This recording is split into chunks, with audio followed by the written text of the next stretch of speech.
আজ মে মাসের 11 তারিখ 2025। বাবা আর মাকে নিয়ে মেডিকেল ভিসা করতে যাচ্ছি Jamuna future park Indian visa centre, Dhaka. রাস্তায় প্রচণ্ড জ্যাম, আর ঢাকা শহরে নর্মালি সবসময় জ্যাম লেগেই থাকে। আমরা সিএনজি থেকে নেমে যমুনা ফিউচার পার্কের ভিতরে প্রবেশ করছি।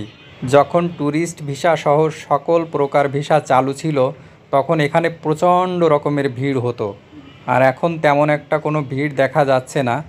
আমরা ভিতরে গিয়ে দেখব যে ভিতরের অবস্থা কী, সেখানে তেমন একটা ভিড় আছে কি না। ভিতরে প্রবেশ করে অনেক বড় লম্বা লাইন দেখতে পেলাম। মনে হচ্ছে কয়েক হাজার লোক আজ ভিসা জমা দিতে এসেছে।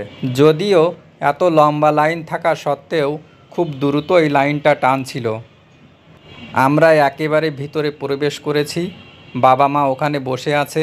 একদম ভিতরে প্রবেশ করার সময় গেট থেকে এরকম একটা টোকেন নিতে হয়, আর এই যে ডিসপ্লেটা দেখছেন এই ডিসপ্লেতে আপনার সিরিয়াল নাম্বার এবং কাউন্টার উঠবে। সেই কাউন্টারেই আপনাকে পাসপোর্ট জমা দিতে হবে। অনেকগুলো কাউন্টার থাকার কারণে আপনার পাসপোর্ট জমা দিতে বেশি সময় লাগে না। মেডিকেল ভিসায় অ্যাপ্লাই করার জন্য যে ডকুমেন্টসগুলো লাগবে সেই ডকুমেন্টসগুলো আপনারা এখান থেকে দেখে নিতে পারেন। আর এই বোর্ডে একটা নোটিশ রয়েছে, এই নোটিশটা আপনারা অবশ্যই পড়ে নেবেন। পাসপোর্ট জমা দেওয়ার পর এইরকম একটা ডেলিভারি স্লিপ দিয়ে থাকেন, যে স্লিপটা নিয়ে আপনারা অবশ্যই পাসপোর্ট ডেলিভারি নিতে আসবেন। আমাদের পাসপোর্ট জমা দেওয়া হয়ে গেছে, আমরা বাড়ির উদ্দেশ্যে রওনা দিয়েছি।